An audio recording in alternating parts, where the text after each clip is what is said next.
Welcome to the Narrowing Path, Walking the Spiritual Walk. My name is Steve Van Eiderstein, and thank you for joining me again today as we go through James Allen's Daily Meditations.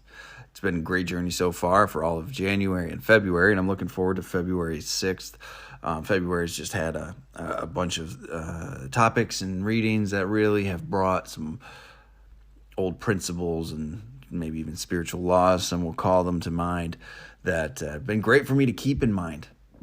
Keep in the forefront of my thoughts and some meditations. So it's been great so far. So we're going to go ahead and we'll read January 6th of James Allen's Daily Meditations. This will be fresh to you, fresh to me. So you'll get my genuine thoughts, reactions, response, observations, and what I relate to about the reading. And then we should be all set to go. So here we go. February 6th, 2023.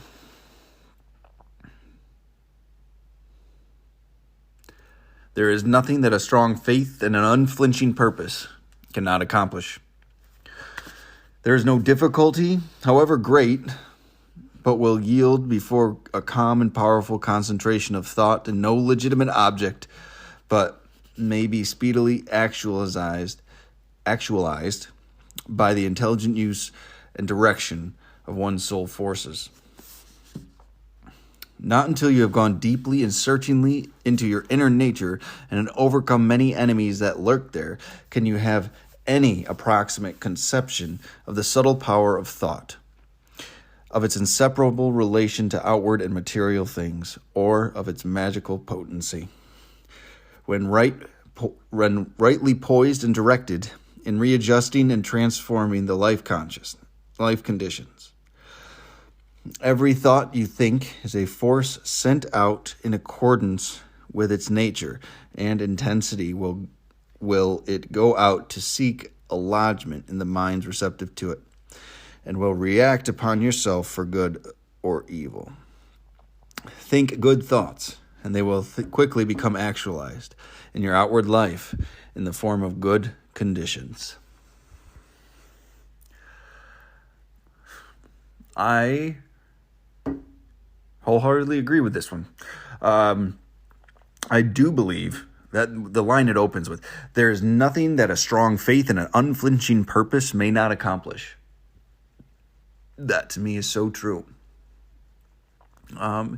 It goes to the saying, you can do anything you put your mind to. And I think there's a lot of truth in that. If you actually believe in yourself, and if you actually have the right thinking to begin with, the right state of your heart, the right thinking, and you back it with action, almost relentless action, and appropriate action. Maybe that's a better way to say it. Appropriate action. The amount a person can accomplish is just incredible. It's absolutely mind-boggling what can actually be done when a person believes in their heart, thinks in their mind, and does with their hands a singular thing, and puts it all towards a singular action, purpose, circumstance. It's absolutely incredible. And it goes on. There is no difficulty, however great, but will yield before a calm and powerful concentration of thought, and no legitimate object but may be speedily actualized by intelligent use and direction of one's soul forces. My understanding of this, and what I believe to be true and what's been my experience, is a lot of people think if you just think it, it'll come to you. There might be truth in that. I'm not going to take away from that. But the more action you put behind achieving these things, the more you bring into your life. You make space for things to come into your life when you're taking the appropriate actions, right? So there's no difficulty, however great, but will yield before a calm and powerful concentration of thought, and no legitimate object may be speedily actualized by intelligent use and direction of one's soul forces. Because if it starts in your heart, that's where everything starts, in your soul and your heart. When it starts there and you can bring it through the mind, because that's where all action starts. The heart feeds the mind. The heart and the soul feed the mind. Maybe is a better way to say it. And the mind feeds the actions. I don't know why you say feeds there. That's what I got hung up on. But the mind initiates and instigates the actions. So when you bring something into your soul, when you focus on it, when you bring that into you to what people will call manifest, it starts to guide what you think. It starts to guide what you do. And you build space in your life for it to actually be. But you have to believe it there. If you believe it there, the amount of accomplishment that can happen is incredible. Not until you have gone deeply and searchingly into your inner nature and have overcome many enemies that lurk there, can you have any approximate conception of the subtle power of thought, of its inseparable relation to outward and material things, or of its magical potency when rightly poised and directed in readjusting and transforming the life conditions. I believe this to be true because the only way I realized how powerful my thoughts were was when I got really deep into why I do the things I do. And when I can get really deep into that, when I started doing those inventories and processing that information and really taking a look at it, I realized what I believed guided the steps I took in my life. And that blew my mind. So it really came down to what I held tightly to in my soul and in my mind that really formed the life around me. And that was incredible to me. So when I could take the life I have, deconstruct it to the beliefs and the understandings at the front end, I realize I can change those and change the direction and outcome of my entire life. How powerful is that? If I believe I'm going to fail, I'm going to set myself up for failure. I'm going to find failure everywhere. If I believe I'm going to succeed, I'm going to do things that will make me successful. And I know this is there's a lot of people that use these in motivational speeches. All you've got to do is believe. And there's some truth to it, is why it resonates with people, right? But the reality of it is you have to figure out what you actually believe now first. You can take actions external to yourself. I talked about this earlier on in this podcast. You can take the external actions, but until you change the internal, the external will always be temporary.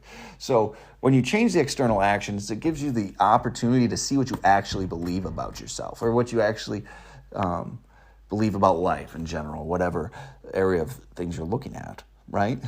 And when you can identify those and change them, but life changes. But you have to identify what you think first. You have to identify where your core beliefs are lying first. And that is a process of exploration that needs to occur. So when you want to, you can say, if you believe it, you can do it, but you've got to know what you believe. You've got to get down to those core beliefs, and then you can change them. And then when you can do that, and see the power that they hold, this will ring true for you too. When rightly poised and directed, in readjusting and transforming the life conditions. I like how it calls magical potency. It almost seems like magic, but it's just spiritual truth, spiritual law, spiritual understandings of how things go. Every thought you think is a force sent out, and in accordance with its nature and intensity, it will go out and seek lodgment in the mind's receptive to it, and will react upon yourself for good or evil. What you think is sent out, and it can be sent out. Some people believe it's an energy that gets sent out, like what you're thinking of, the demeanor, and it can manifest physically. It'll manifest in how you appear. It'll manifest in how you behave. It'll manifest in your posture sometimes. These are very telling points to look at about a person to see what they actually are believing. Watch their actions, watch their the way they walk, Watch how they treat themselves and treat others.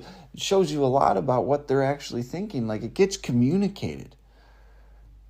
And it'll resonate with the ones it resonates with, whether it's positive or it's negative, whether it's harmful or it's healthy. Think good thoughts, and they will quickly become actualized in your outward life in the form of good conditions. Seems so simple, and it is. The reality of it is, when you boil it all down, it is that kind of simple, but it's a lot of work to get there sometimes. So you can't always just change it.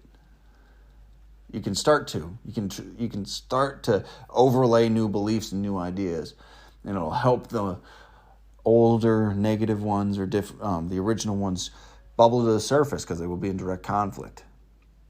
You'll have to ask yourself hard questions. Why do I always do that? Why do I choose this direction? Why do I choose these people? So just think good thoughts, and they will quickly become actualized in your outward life in the form of good conditions.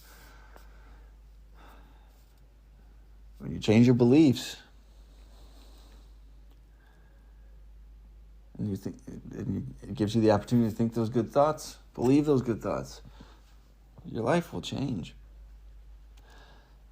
And it's an incredible journey. So, great reading for February 6th.